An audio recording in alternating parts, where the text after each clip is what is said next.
Monsieur le président, madame la ministre, monsieur le président de la commission des lois, madame, monsieur les rapporteurs, mes chers collègues, les expérimentations locales constituent un outil essentiel pour adapter notre droit aux réalités locales.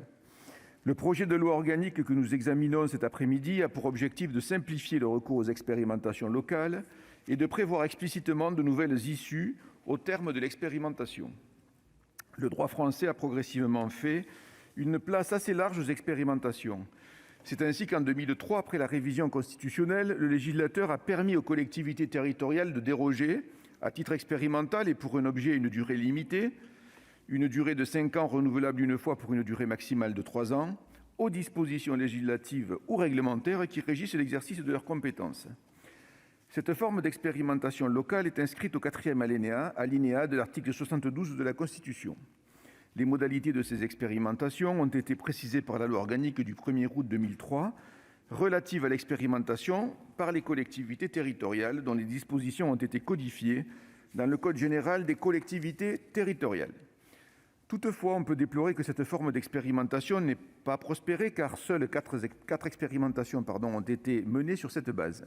L'expérimentation concernant la répartition des fonds non affectés de la taxe d'apprentissage a été abandonnée à la suite de la réforme de l'apprentissage. Quant à celles qui concernent le revenu de solidarité active, RSA, la tarification sociale de l'eau et l'accès à l'apprentissage jusqu'à 30 ans, elles ont été généralisées avant même leur évaluation. Le faible nombre de ces expérimentations, menées sur le fondement de l'article 72 de la Constitution, ne doit pas nous inciter à penser que les collectivités territoriales sont réticentes à l'idée d'utiliser la méthode expérimentale.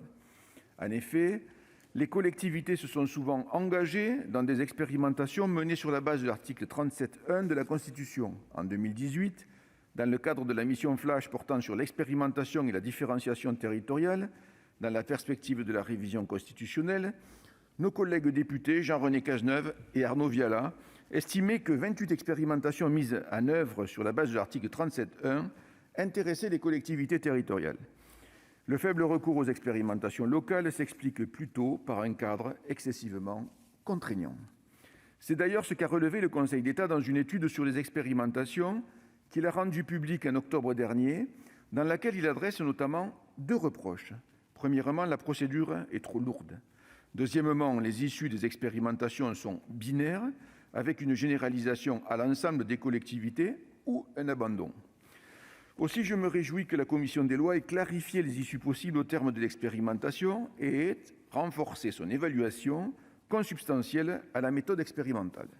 Ainsi, alors que le Gouvernement a indiqué souhaiter se concentrer sur l'évaluation finale des expérimentations, la commission a consacré, conformément aux recommandations du Conseil d'État, 3 moments d'évaluation au cours d'une expérimentation. L'évaluation finale, déjà prévue dans la loi organique. Une évaluation intermédiaire afin, le cas échéant, d'adapter la mise en œuvre de l'expérimentation. Un rapport annuel qui exposerait d'une part les collectivités ayant décidé au cours de l'année écoulée de participer aux expérimentations en cours et, d'autre part, les demandes d'expérimentation formulées par les collectivités auprès du gouvernement. Par ailleurs, je rejoins la position de la commission qui a souhaité, d'une part, préciser que la pérennisation sur une partie seulement du territoire se fera dans le respect du principe d'égalité, conformément au cadre constitutionnel en vigueur, et, d'autre part, maintenir l'abandon parmi les issues possibles de l'expérimentation mentionnée à l'article LO 1113-6 du Code général des collectivités territoriales. Madame la ministre, chers collègues, ce texte permet une simplification certes timide du recours aux expérimentations locales et prévoit de nouvelles issues au terme de celles-ci.